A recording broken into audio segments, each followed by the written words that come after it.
Assalamualaikum warahmatullahi wabarakatuh. Kita berjumpa lagi dan kali ni awal-awal lagi saya pegang coklat. Boleh fokus ke? Belgian chocolate. Dark chocolate 85%. Kenapa dark chocolate? Sebab video ini atau mungkin video-video lain di mana saya mengulas kenyataan ustaz yang lain, dia mungkin heavy sikit. Otak cannot brain lah, cannot process lah. Jadi antara makanan otak yang bagus ialah coklat. Pastikan dark chocolate. Bukannya coklat yang ada gula susu tu, tak, itu lain. Ini dark chocolate, insya-Allah boleh membantu supaya minda kita dapat mencerna, memproses information yang banyak. Kenapa awal-awal saya dah recommend coklat? Bukan saya jual coklat. Sebab video ini mungkin bagi sebahagian orang agak berat, agak heavy, agak terlalu detail ke apa ke. So mungkin berat baginya. Baik, video ini insya-Allah saya akan menjawab ataupun mengulas satu video lain. Okey, sedikit sejarah. Dalam siri video, siri kuliah saya ke atas buku 90 pelajaran tentang bid'ah. Apabila saya memberi contoh-contoh bid'ah, saya menyebut antara contohnya ialah doa berjemaah di mana Rasulullah sallallahu alaihi wasallam tidak pernah, baik dalam hadis sahih hasan maupun daif, doa secara berjamaah selepas solat-solat fardu. Baginda menjadi imam bagi sepanjang hayatnya lah. Apa nak kata? Bila solat fardu telah diwajibkan apa, memang secara berjemaah. Bila solat sunat baru berseorang secara berjemaah sampai akhir hayat. Okey, baginda tidak memimpin doa secara berjemaah. Demikian juga dalam majlis-majlis ke apa ke tidak secara berjemaah. Terdapat banyak hadis-hadis di mana baginda sallallahu alaihi wasallam berdoa di khalayak ramai, juga untuk manfaat kepentingan khalayak ramai. Tapi baginda tak ajak, jom sama-sama angkat tangan, jom sama-sama mengaminkan. Hadis-hadis tersebut ada saya senaraikan banyak juga dalam buku saya Soal Jawab, Adab-adab berdoa. Okey, kalau doa berjemaah yang ada pun macam ketika khutbah Jumaat bila baginda sebagai khatib berdoa. Okey, itu pun makmum jangan sebut amin sebab bila khutbah kita tidak disuruh berkata apa-apa, termasuklah amin ke apa ke.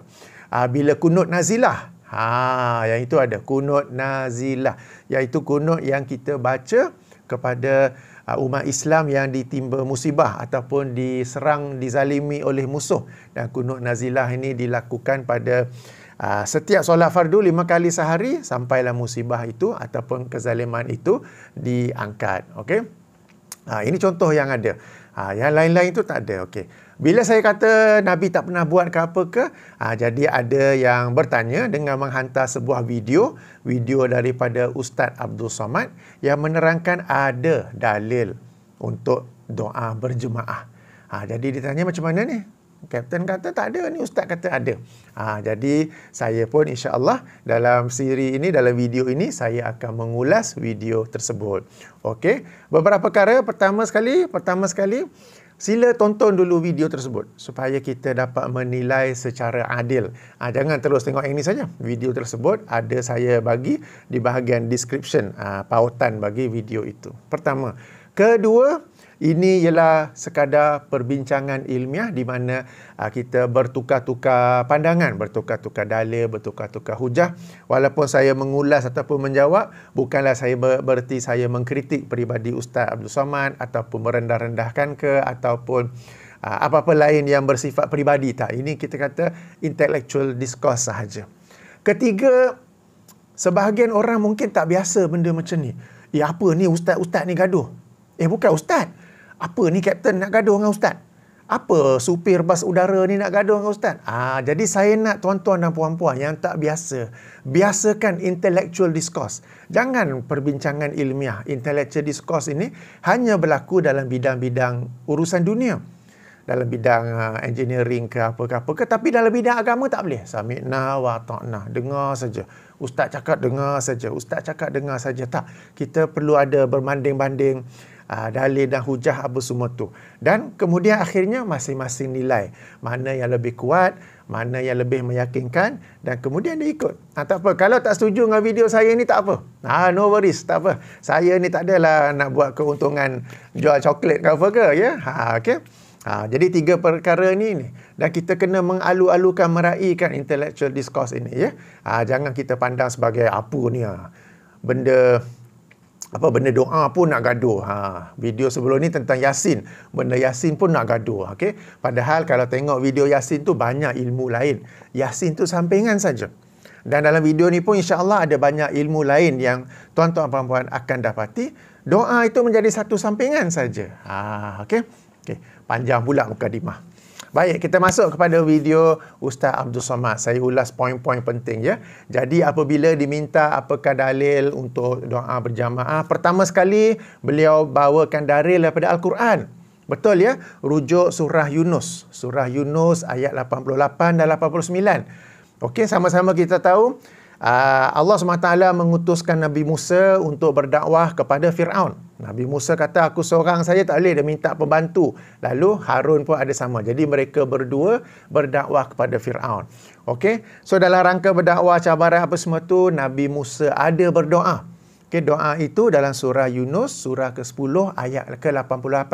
Nabi Musa seorang yang berdoa. Okey, akan tetapi pada ayat 89 dah habis doa tu Allah berfirman, qala qad ujibat da'watukuma. Allah berfirman, sungguh telah aku jawab, telah aku makbulkan doa kalian berdua. Macam mana ni yang doa ni seorang saja? Kenapa Allah kata dimakbulkan kedua-duanya? Dalam kitab-kitab tafsir diterangkan kenapa?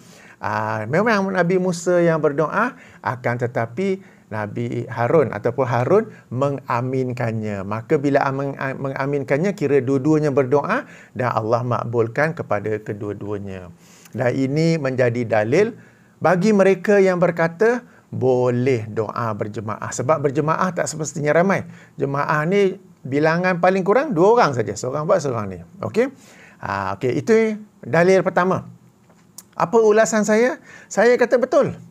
Betul apa yang Ustaz Abdul Somad katakan, memang ada dalam ayat Quran, memang dalam kitab-kitab tafsir pun ada diterangkan bahawa sejumlah ahli tafsir daripada kalangan salaf berkata, mereka menerangkan bahawa Harun mengaminkan doa itu. No question, sahih, betul. Habis tu. Nanti dulu. Siapa yang buat ni, ya? Nabi Musa dan Harun kan? Mereka ni umat Muhammad ke umat kaum terdahulu? Ingat tak bila dalam video saya, cuba tonton balik video saya, dalil bid'ah hasanah dalam Al-Quran? Question mark. Tengoklah video tu, saya ada bincang satu perkara daripada subjek usul fiqh, yang ini syariat kaum terdahulu. Apakah ia menjadi dalil bagi syariat kita? Saya ulang balik, dalil syariat kaum terdahulu. Apakah ia menjadi dalil bagi kita umat Muhammad? Saya nak cerita balik panjang, dah ada dalam video tu, saya ringkaskan sahaja bahawa memang ada perbincangan di kalangan para ahli usul fiqh tentang syariat kaum terdahulu yang diterangkan dalam Quran, dalam hadis, apakah ia juga menjadi dalil bagi kita? Sebahagian kata ya, asalkan ia tidak bertentangan dengan Al-Quran dan hadis, dan asalkan tidak ada ayat-ayat yang membatalkannya. Okey, ini pandangan pertama. Pandangan kedua berkata, dalil-dalil tu tak ada value langsung, bukan untuk kita. Tak payah fikir bertentangan ataupun tidak, tak payah fikir dibatalkan atau tidak. Allah SWT menceritakannya dalam Al-Quran. Rasulullah SAW menceritakannya dalam hadis. Hanya untuk kita ambil pengajaran, kita ambil iktibar, kita mengambil ibrah, bukan untuk kita jadikan dalil bagi syariat kita. Hujah ataupun dalil bagi mereka yang kata syariat kaum terdahulu tak terpakai bagi kita umat Muhammad ada banyak. Berantaranya sebuah hadis riwayat Imam Ahmad dalam musnadnya dengan darjat yang hasan. Okey. Yang saya ringkaskan bahawa Rasulullah SAW pernah nampak Umar Al-Khattab memegang beberapa lembaran daripada Taurat. Lalu baginda menegur Umar. Dan kemudian di akhirnya baginda bersabda, demi nyawaku yang berada di tangannya, tangan Allah, seandainya saudaraku Musa masih hidup pada zamanku ini, nescaya dia akan mengikuti aku. Tak timbul soalan, kalau Musa ada pada zaman Muhammad, Musa pula kata, nanti aku ada syariatku sendiri. Nanti mana yang selari kita okey, mana yang bertentangan baru aku ikut engkau punya. Tak ada. If Moses is present at the time Muhammad, he will follow the syariah of Muhammad 100% and he will push behind his own syariat. Okey? Itu untuk kita kata Yahudi lah yang Musa tu kan. Kemudian syariat Nasrani pula, Nabi Isa alaihissalam. Kita tahu Nabi Isa alaihissalam, kita berkeyakinan bahawa Nabi Isa akan turun pada akhir zaman. Okey, bila Nabi Isa turun pada akhir zaman nanti, Nabi Isa ikut balik syariat dia ke atau ikut syariat Muhammad? Dalam hadis-hadis Bukhari dan Muslim kan, Nabi Isa akan ikut syariat Muhammad sallallahu alaihi wasallam. Tak ikut lagi dah syariat dia. Ini dua daripada beberapa dalil dan hujah bahawa syariat kaum terdahulu bukan syariat kita, bukan dalil kita. Itu sekadar kita ambil pengajaran, kita ambil pengajaran daripadanya. Kisah doa Nabi Musa yang diaminkan oleh Harun, betul, ada dalam Quran. Tapi itu syariat Nabi Musa dan Harun. Bukan kita. Sebab itu, kalau kita baca, Ustaz Abdul Somad, dia ada recommend, dia ada syorkan, tengok tafsir Ibn Katsir. Betul ada. Imam Ibn Katsir dia sebut nama-nama tokoh tafsir generasi salaf yang berkata, Harun mengaminkan doa Nabi Musa. Akan tetapi mereka tak berkata, dan itulah juga amalan kita umat Muhammad. Mereka tak kata pun. Demikian juga Imam Ibn Katsir, bila dia menafsirkan ni, dia kemukakan, lepas tu dia tak kata pula. Dan demikianlah juga bagi kita umat Muhammad. Demikianlah juga bagi kita. Tak ada. Sebab ini betul, tapi ianya merupakan syariat. Okey, Nabi Musa dan juga Harun. Bukan bagi kita. Bagi kita yang ada apa? Yang Nabi SAW ajar, bila kita solat berjamaah, imam membaca surah Al-Fatihah secara kuat, secara jahar. Bila imam mengaminkannya di akhir, kita pun aminkannya sama-sama serentak, maka dosa-dosa diampunkan. Okay. Itu hadis akhir. Itu yang ada. Itu saja. Tak payah pergi kembangkan ke lain-lain. Ya. Okey, jadi kesimpulan bagi dalil pertama ni, ia memang sahih, memang ada, memang ayat Quran, memang para ahli tafsir berkata dimakbulkan kepada mereka berdua kerana Harun mengaminkan doa Nabi Musa. Tetapi itu syariat Nabi Musa, bukan syariat kita. Kita baca, kita ambil iktibar, tapi jangan bawa masuk dalam syariat kita. Okey? Ini bagi yang pertama. Baik. Yang kedua, Ustaz Abdul Salam, dia bawa pula hadis. Okey, sekejap ya.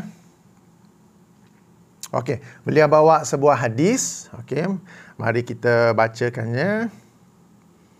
Di mana Rasulullah sallallahu alaihi wasallam bersabda, hadis itu riwayat Imam Al-Hakim dalam Mustadrak. Okey, diriwayatkan bahawa baginda bersabda, la yajtami'u, tidaklah berhimpun, malaun, satu kaum, satu kumpulan, fayad'u ba'duhum, maka berdoa sebahagian mereka, wa yu'amminu ba'duhum, dan diaminkan oleh sebahagian yang lain, illa ajabahumullah, melainkan dimakbulkan oleh Allah. Memang ada hadis tu. Tapi kita sama-sama tahu kan, bila hadis ni kena bincang darjatnya. Kan? Kena bincang darjatnya. Baik, mari kita tengok sanadnya. Okey, riwayat Imam Al-Hakim. Okey, mari kita tengok sanadnya. Sanadnya panjang sebab Imam Al-Hakim ni kurun ke-5 Hijrah tau. Okey, jadi sanadnya panjang, tapi poin yang kita nak fokus ialah pada Haddatsana Ibnu Lahiyah. Ibnu Lahiyah ni seorang perawi yang masyhur dan juga seorang perawi yang dhaif. Okey, kecuali kalau dia meriwayatkan daripada beberapa perawi lain. Okey, tapi dalam kes ini dia memang perawi yang dhaif. Kemudian ada kelemahan kedua. Qala, Ibnu Lahiyah dia berkata, qala haddatsani Abu Hubairah, dihadiskan kepadaku oleh Abu Hubairah, an Habib bin Maslamah, Al-Fihri, dan sebagainya. Dalam kitab biografi Abu Hubairah tidak diterangkan bahawa beliau ada menerima hadis daripada Habib bin Maslamah. Jadi di sini sanad itu terputus, ya. Hadis ini ada dua kelemahan. Pertama, kerana lemahnya Ibnu Lahiyah, dan kedua, sanad selepas itu ia terputus. Jadi hadis ini dhaif. Tuan-tuan dan puan-puan yang dirahmati Allah, saya nak minta tuan-tuan tengok balik video tu, video Ustaz Abdul Samad tu. Cuba tengok bila Ustaz Abdul Samad bacakan hadis ni. Beliau tak berkata Rasulullah sallallahu alaihi wasallam bersabda. Sebab dalam disiplin ilmu hadis, apabila hadis itu dhaif, tidak boleh secara jelas, secara nyata menyandarkan hadis itu kepada Nabi. Sebaliknya hendaklah berkata diriwayatkan sekian-sekian. Atau baca je hadis tu tapi jangan kata Rasulullah bersabda. Dan kalau kita tengok video tu, Ustaz Abdul Samad, dia baca hadis itu tanpa mengatakan Rasulullah sallallahu alaihi wasallam bersabda. Menunjukkan, sekadar yang saya lihat daripada video itu, menunjukkan Ustaz Abdul Samad ni tahu hadis ni dhaif. Dah habis hadis tu pun dia tak kata riwayat siapa ke apa, macam seolah-olah tak ada value pula. Cakaplah at least riwayat Imam Al-Hakim ke apa ke. Kenapa ya? Kita mungkin boleh berbaik sangka lah, tu sedang bagi ceramah apa, mungkin terlepas ke apa ke. Tapi Ustaz Abdul Samad ni yang saya tahu, beliau ni kepakarannya dalam bidang hadis. Jadi saya nampak, minta maaf kalau saya salah, saya nampak macam Ustaz Abdul Samad, dia tahu hadis ni dhaif, tapi dia mendiamkan kedhaifannya. Bagi kita, bagi seseorang yang biasa dengan ilmu hadis, dia dengar baca tu, kenapa Ustaz tu baca hadis tu macam tu? Macam dia mengisyaratkan kedhaifannya. Bila semak-semak, memang dhaif. Jadi bukan saya saja yang kata dhaif. Bukan saya, bukan ahli hadis yang lain ke apa ke. Ustaz Abdul Samad sendiri, bila baca hadis tu, seolah-olah menunjukkan dia tahu hadis tu dhaif. Tapi kenapa dia mendiamkannya? Tak apa. Jadi dalil kedua itu pun dhaif sebenarnya, ya. Sedikit poin tambahan. Memang hadis itu diriwayatkan oleh Imam Al-Hakim dalam kitabnya Al-Mustadrak. Imam Al-Hakim dalam mukadimah kitab tu, dia kata dia hajat ataupun plan dia ialah untuk menyusun sebuah kitab yang mengeluarkan, menghimpun hadis-hadis yang sahih ikut darjat Bukhari dan Muslim, akan tetapi tidak dikeluarkan oleh Bukhari dan Muslim. Ini perancangan asalnya. Akan tetapi apabila kitab itu telah disiapkan, para ahli hadis semak pula, didapati hadis-hadis dalamnya banyak yang banyak yang tidak menepati syarat Bukhari dan Muslim. Bahkan bukan itu, ianya kita kata apa ya? Kalau kita kata high, average, low, dia very low. Banyak hadis-hadis yang dhaif jiddan, ada yang maudhu, ada yang Jadi kitab Al-Mustadrak ni, walaupun itulah perancangan pengarangnya, akan tetapi ia adalah satu kitab yang kita tak boleh rujuk begitu saja, melainkan hendaklah disemak darjah hadis itu. Poin pertama. Poin kedua, antara yang menyemak hadis itu ialah Imam Az-Zahabi. Seorang ulama hadis kurun ke-8 Hijrah. Tapi bagi hadis ini, Imam Az-Zahabi senyap saja. So macam mana? Sahih ke maksudnya? Tak. Diamnya Imam Az-Zahabi tidak bermaksud hadis itu sahih. Diamnya itu boleh jadi beberapa sebab. Antaranya mungkin sebab Ibnu Lahiyah ni, macam saya kata, perawi yang masyhur dhaif. Jadi Az-Zahabi kata, aku tak payah komen. Ni orang tahu dah ni. Orang tahu dah ni. Orang yang ada bilang hadis tahu. Sebab tu dia kata, sebab tu dia diam, dia kata tak payah komen, dah tahu dah ni. Ini sebagai poin tambahan. Baik. Jadi Ustaz Abdul Samad dalam rangka menjawab soalan apakah dalil doa berjemaah, beliau mengemukakan dua dalil. Dan dalil pertama tidak tepat kerana ia adalah syariat umat terdahulu. Dalil kedua tidak tepat kerana ia adalah hadis dhaif. Tak apa. Dalam video yang lain, Ustaz Abdul Samad ada juga bawa satu lagi hadis lain. Satu lagi hadis lain, yang di mana hadis itu Rasulullah SAW pernah sedang menaiki tangga mimbarnya. Tangga mimbarnya ada 3 anak tangga. Naik tangga pertama, baginda berkata amin. Naik tangga kedua, baginda berkata amin. Naik tangga ketiga, baginda berkata amin. Dah habis tu para sahabat bertanya, ya Rasulullah, kau aminkan apa tu? Kan? Maka Rasulullah pun menjawab. Ya, nanti kejap saya bacakan hadis itu. So, selepas ditanya tu, Rasulullah sallallahu alaihi wasallam menjawab, qala, baginda menjawab, lamma raqitan darajata ula. Tak kala aku menaiki tangga yang pertama, ja'ani Jibril. Jibril datang menemui aku alaihi salam. Faqala, maka Jibril berkata, syaqiyah abdun adraka ramadana fansalakha minhu walam yughfar lahu. Fakultu amin. Okey. Jadi Nabi SAW bersabda, apabila sahabat tanya kenapa baginda naik tangga, setiap anak tangga amin, amin, amin ni. Hadis ni masyhur. Bila kita menghampiri Ramadan, selalu ustaz ke ustazah ke akan bacakan hadis ni, ya. Okey, ianya masyhur. So ini hadis yang Ustaz Abdul Samad juga jadikan dalil bahawa bolehnya doa berjamaah. Okey. Maka Rasulullah bersabda, ya, lama raqita, tak kala aku menaiki tangga yang pertama, Jibril datang dan berkata, celakalah seorang hamba yang menemui bulan Ramadan dan keluar daripadanya. Maknanya dia jumpa daripada 1 Ramadan sampai akhir Ramadan, walam yughfar lahu, dan tidak diampunkan baginya. Berarti apa? Dia buat maksiat sepanjang Ramadan tu. Dia tak manfaatkan bulan Ramadan tu. Maka Rasulullah pun berkata amin. Tuan-tuan dan puan-puan yang dirahmati Allah, saya baca hadis tu 2 kali sebab saya nak tekankan satu perkara. Ataupun saya tanyalah dulu,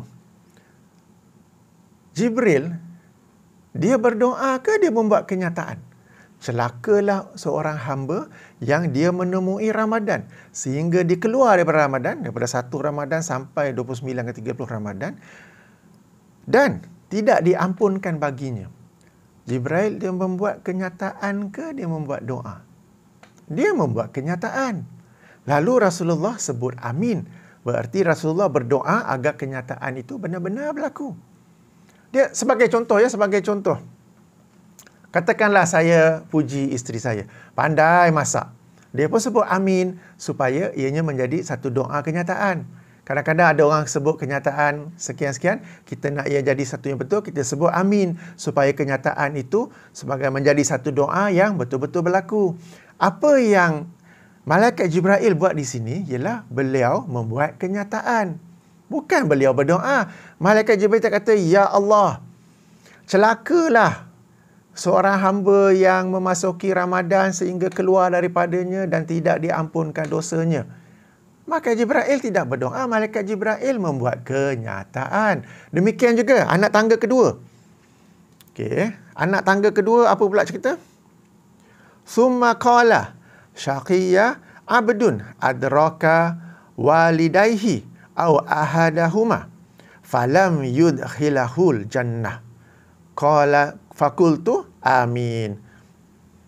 Kemudian Malaikat Jibril berkata, celaka ya seorang hamba yang menemui kedua ibu bapanya atau salah seorang dari mereka, akan tetapi dia tidak memasuki syurga. Okey, Rasulullah pun sebut amin. Maknanya apa? Seorang anak tu ada ibu bapanya atau salah seorang, dia menderhakai mereka ataupun dia tidak berbuat baik pada mereka. Sebab bila nampak ibu bapa, kita buat baik padanya, ianya menjadi satu jalan untuk memudahkan kita memasuki syurga. Boleh tengok buku saya, Wahai Ibu, Wahai Ayah, yang juga sekarang ini saya juga sedang membuat video-video yang menjelaskan buku tersebut, ya. Ada di saluran YouTube saya. Jadi sekali lagi, Malaikat Jibril bukan berdoa, dia membuat kenyataan.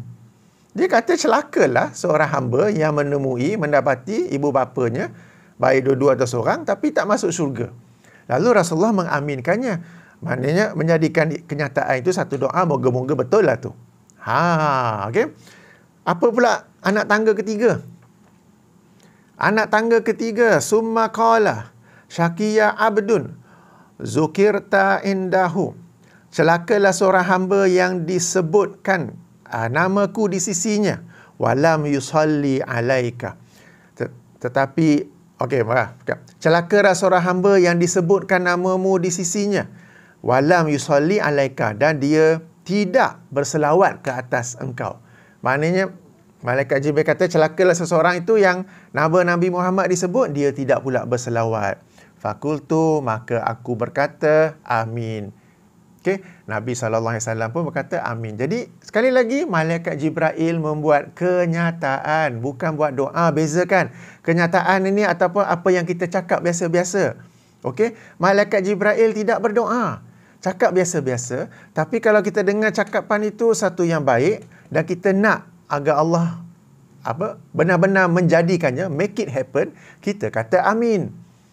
Okey? Jadi Malaikat Jibril bukan berdoa, Rasulullah bukan mengaminkan doa, dan ini bukanlah dalil doa berjemaah.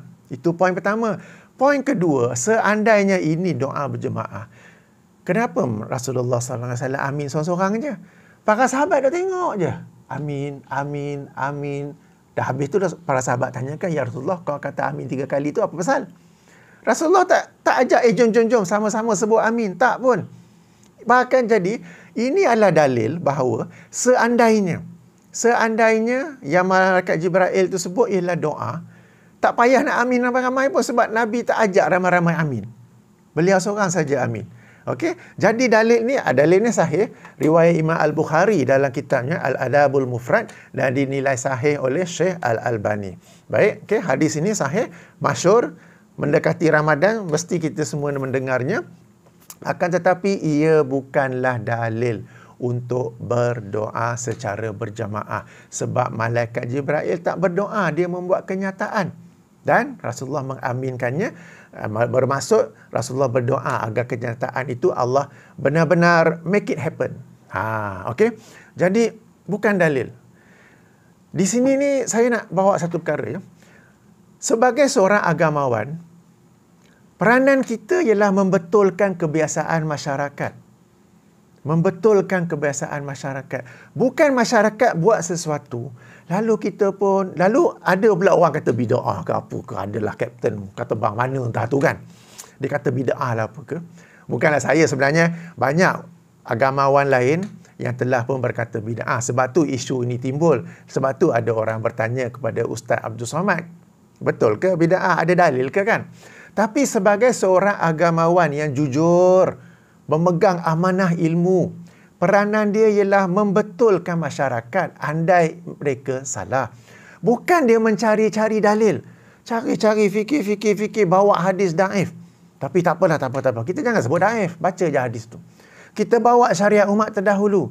Tapi tak apa, jangan sebut. Ini bab usul fiqh ni ada bincang, tapi dia orang tak tahu, tak apa, buat diam. Bawa satu hadis yang kita paksa kefahamannya agar selari dengan perbuatan masyarakat. Padahal hadis tersebut bukanlah selari dengan apa yang masyarakat buat. Malaikat Jibril tidak berdoa. Malaikat Jibril hanya membuat kenyataan. So don't force your understanding, your perspective on the saying of the Prophet or on the saying of Malaikat Jibril. Sebab kita ni nak sangat membetulkan apa masyarakat buat. Lalu kita sebab macam saya pernah sebut ya, kita ni biasa buat sesuatu perkara dulu. Bila orang soal, baru cari dalil. Cari dalil, tak ada. Kemudian yang ada pun lebih kurang. Tak apa, kita bawa dan kita paksa hadis tu supaya selari dengan masyarakat. Ini satu perbuatan yang salah.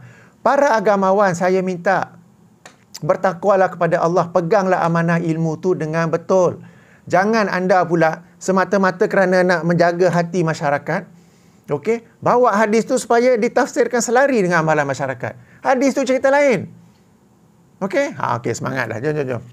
Nak makan coklat tak? Okey. Jadi hadis tersebut sahih, tetapi bukanlah dalil doa berjemaah. Okey, dia kena semangat sikit. Takut para hadirin tertidur pula dengar kan. Apalah dia cerita panjang-panjang ni. Okey. Jadi saya dah bawa 3 ayat Quran, hadis, okey, dan hadis ketiga ni dalam video ini tak ada, tapi dalam video lain Ustaz Abdul Somad ada membawakannya, ada menjadikannya sebagai dalil ya. Saya nak tanya satu benda ya. Saya nak tanya saja. Di kalangan para penonton, semoga Allah merahmati kalian semua. Mesti biasa bacakan doa-doa yang biasa dibaca oleh Nabi SAW. Doa-doa yang sahabat dengar Nabi baca, lalu mereka riwayatkan, lalu sampai pada kita dalam kitab-kitab hadis, ataupun kitab yang khusus menghimpunkannya, macam Hisnul Muslim, macam kitab Al-Azkar oleh Imam Nawawi, Amal Al-Yawm wal Lail oleh Imam Ibn Sunni dan sebagainya. Banyak kan doa-doa Nabi SAW. Bahkan doa yang Nabi paling kerap, paling lazim sebut dalam Sahih Muslim daripada Anas bin Malik. Anas bin Malik cerita doa yang paling kerap Nabi baca ialah Rabbana atina fid dunya hasanah wa fil akhirati hasanah wa qina azabannar. Dalam satu hadis lain daripada Salamah, doa yang paling lazim Nabi baca ialah ya muqallibal qulub sabbit qalbi ala dinika. Wahai yang membolak-balikkan hati, tetapkanlah hatiku di atas agamamu. Banyak kan? Saya nak tanya je. Bila Nabi duk baca ajar doa tu, dah habis tu Nabi ajar tak amin? Tanya je. Mungkin saya tak jumpa kan? Okey, para sahabat dengar Nabi baca doa-doa tu, mereka pun meriwayatkannya. Lepas tu mereka cerita tak, lepas tu kami pun kata amin. Sebab yang ada ialah, amin ni yang ada ialah selepas ketika membaca surah Al-Fatihah, bagi solat berjemaah, yang surah Al-Fatihah dibaca kuat, apabila imam baca amin, itu memang hadisnya sahih. Nabi pun suruh kita baca amin serentak. Itu sahih. Dan yang kedua sahih ialah apabila seseorang membuat kenyataan, percakapan biasa, apa-apa semua tu kita dengar satu yang baik, kita mahu menjadi, we want to convert that statement into a supplication, then we say amin. Kita nak tukar kenyataan itu ataupun ayat biasa itu menjadi doa, kita sebut amin. Itu sahih daripada Nabi. Tapi dalam banyak-banyak doa Nabi yang lain, Nabi sebut tak amin? Tanya je ni. Pernah terfikir tak? Bila kita baca doa yang Nabi ajar, kita baca doa yang sahabat cerita Nabi amalkan apa semua tu, ada tak Nabi lepas tu disebut amin? Ada tak sahabat kata Nabi doa lepas tu kami pun sebut amin? Kan? Ini yang pertama. Yang kedua ya, satu kemudahan bagi kita umat Muhammad, bila kita berdoa untuk orang lain, orang tu tak payah sebut amin pun tak apa, Allah makbulkan, Allah akan dengar.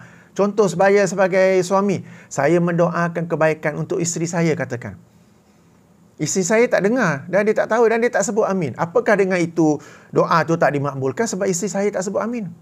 Isteri saya pun mungkin ada doakan saya. Isteri tuan-tuan pun ada mendoakan tuan-tuan. Tuan pun ada doakan isteri. Tapi isteri tak sebut amin. Apakah dengan itu doa tak dimakbulkan? Sebab bagi kes Harun dengan Musa dengan Harun tadi, Harun sebut amin baru dimakbulkan. Betul tak? Sekarang ni kita doa. Kita ibu bapa doakan anak-anak misalnya. Anak-anak tak sebut amin pun. Macam mana? Tak dimakbulkan ke? Jadi itu syariat dahulu. Syariat kita ni dipermudahkan. Asalkan seseorang itu berdoa kepada orang lain ataupun dia berdoa dengan lafaz kita panggil plural, maka Allah akan mendengar dan Allah akan memakbulkannya sesuai dengan kehendaknya. Tak payah kita syaratkan orang tu sebut amin. Tak payah saya doa kemudian jumpa isteri, tadi abang doa kan sebut amin ya. Abang doa apa tak boleh sebut, tapi sebut je amin. Tak payah macam tu. Ini satu kemudahan bagi kita umat Muhammad. Alright, tak payah nak sebut amin. Allah akan doa, Allah dengar dan Allah akan makbulkan selari dengan kehendaknya. Okey. Sekarang kita dah kupas 3 dalil. Okey. Ustaz Abdul Samad dalam video tu bawa 2 dalil. Tak apa, saya bawa 3 sebab dalam ceramah yang lain, hadis yang ketiga tu yang naik anak tangga mimbar tu pun biasa Ustaz Abdul Samad sebut ya. 3 dalil, 3-3 ni sebenarnya tak tepat ya. Sekarang ni lepas bawa tu, apa je Ustaz Abdul Samad kata? Saya tulis supaya tak salah kata. Ustaz Abdul Samad sendiri berkata, tidak boleh menyebut bid'ah selama ada dalil. Tidak ada dalil, baru bid'ah. Kemudian beliau gunakan jari pula. Jika perbuatan tidak ada dalil, baru bid'ah. Beliau ulang beberapa kali. Di hujung video tu pun beliau ulang lagi.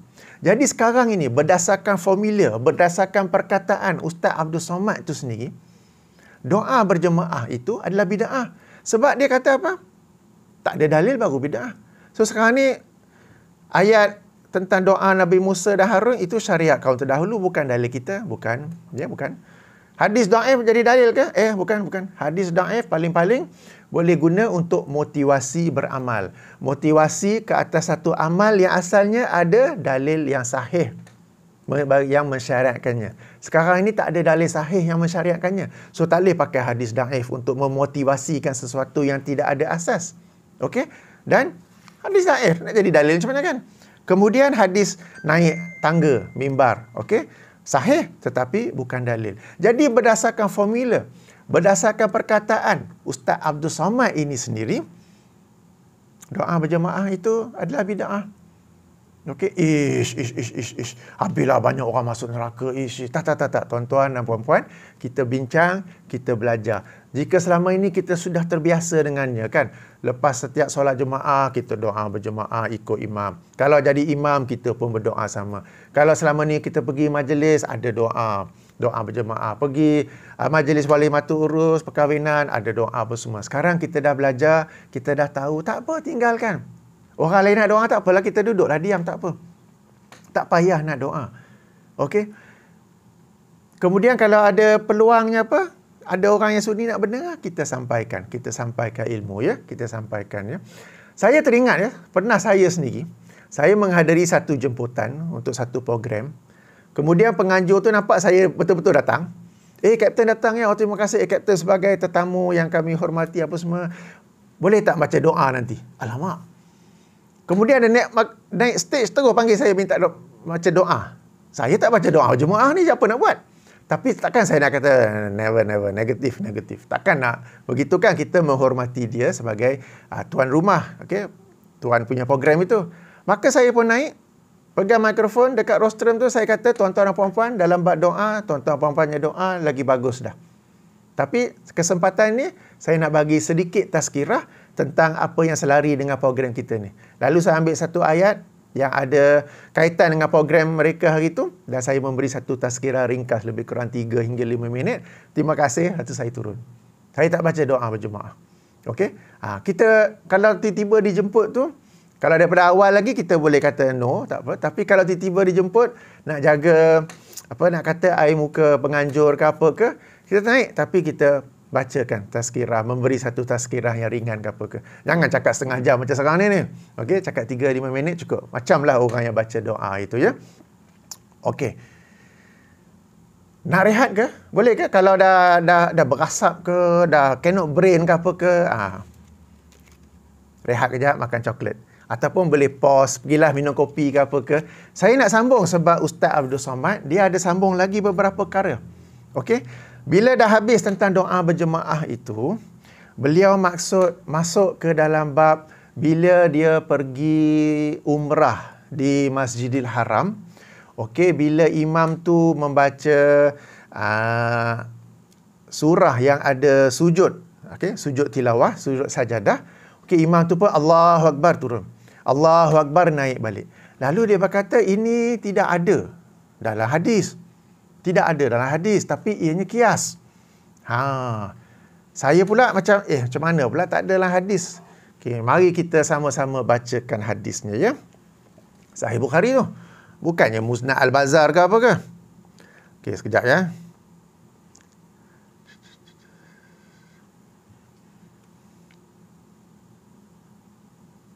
Hadis Sahih Bukhari, kalau ikut penomboran Fathul Bari, hadis nombor 787, ya.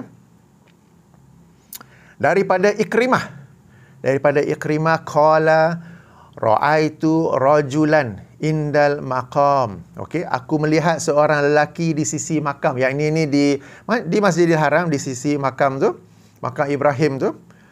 Yukabbiru fi kulli, dia bertakbir pada setiap, fi kulli ghafdin wa raf'in, pada setiap kali dia turun dan dia naik. Wa iza qama wa iza wada'a, dan setiap kali dia berdiri dan setiap kali dia duduk. Fa akhbartu Ibnu Abbas, maka aku mengkhabarkannya kepada Ibnu Abbas. Ibnu Abbas ni sahabat Nabi sallallahu alaihi wasallam, ya, Abdullah Ibnu Abbas. Lalu dia mengkhabarkannya dan tanyanya. Qala awalaisa tilka salatan Nabi sallallahu alaihi wasallam la umma laka. Ringkasnya, apa masalahnya? Itulah solat Nabi SAW. Kenapa nak tanya pula? Maka berdasarkan hadis ini, Ikrimah ni anak murid Abdullah bin Abbas, dia nampak seseorang itu solat di tepi makam Ibrahim di Masjidil Haram itu. Setiap pergerakan tu dia takbir Allah Akbar, Allah Akbar. Tak semestinya angkat tangan. Ini disebut sebagai apa? Takbir al-intiqal ataupun takbir al-intiqalas, ya. Maknanya di Allah Akbar bagi setiap pergerakan. Tak semestinya angkat tangan. Angkat tangan tu bila nak masuk rakaat baru, rakaat ketiga ke apa kan. Lalu dia bertanya pada Abdullah bin Abbas. Lelaki ni setiap kali dia bangun, setiap kali dia duduk, setiap kali dia berdiri, setiap kali apa tu dia takbir. Ya, Abdullah bin Abbas pun jawablah balik. Macam apa kita kata? Apa sal nak tanya? Itulah memang cara Nabi SAW solat. Jadi apa yang dipersoalkan oleh Ustaz Abdul Samad itu ada dalilnya, iaitu hadis daripada Sahih Al-Bukhari. Tak apa, saya nak bawa pada satu perkara lain. Dia kata yang ini tak ada dalil, tapi dia guna dalil qiyas. Dia kata boleh guna dalil qiyas dalam ibadah. Sebagaimana kes orang yang bila semayang berjemaah tu, imam bila baca surah yang ada ayat sujud sajadah, sujud tilawah, dia pun Allah Akbar menggunakan qiyas. Ini satu perkara yang saya nak luruskan. Saya nak memberi pencerahan. Ya, dalil-dalil agama memang Al-Quran, Sunnah, Ijma', Qiyas. Kemudian ada lagi dalil-dalil lain, ya. Macam sebahagian yang berkata amalan kaum terdahulu ke, syariat kaum terdahulu ke, kaum sahabat ke, istihsan apa semua tu, ya, tak apa. Yang penting yang 4 tu, ya. Al-Quran, Sunnah, Ijma', Qiyas. Qiyas kita terima, kami pendukung sunnah, penyokong sunnah menerima qiyas. Akan tetapi walau bagaimanapun, namun begitu dengan baik-baik, kami ataupun qiyas tu, kalau belajar ilmu usul fiqh dengan betul, bukan sebab nak lulus exam, dengan betul, qiyas tidak boleh digunakan untuk membuat ibadah baru. Saya ulangi, qiyas memang salah satu dalil dalam syariat Islam. Akan tetapi qiyas tidak boleh digunakan bagi membuat ibadah baru. Qiyas boleh digunakan dalam perkara-perkara teknikal yang membantu ibadah itu. Saya bagi contoh. Sahih daripada Nabi SAW bahawa apabila baginda buang air kecil atau air besar dan tidak ada air, baginda akan menggunakan 3 batu kecil yang bersih. Bahkan baginda pun akan minta sahabat pergi carikan 3 batu. Okey, dan baginda akan membersihkan dirinya menggunakan 3 batu tu. Yang ni bila kes tak ada air. Berdasarkan qiyas, kita boleh, kalau Nabi pakai batu, kita boleh pakai tisu. Zaman sekarang ni ada tisu. Kita boleh guna tisu untuk membersihkan setelah buang air kecil ataupun buang air besar. Kalau orang tanya apa dalil pakai tisu ni, kita kata qiyas kepada Nabi SAW yang membersihkan dirinya menggunakan batu. Okey, boleh guna tisu, ya.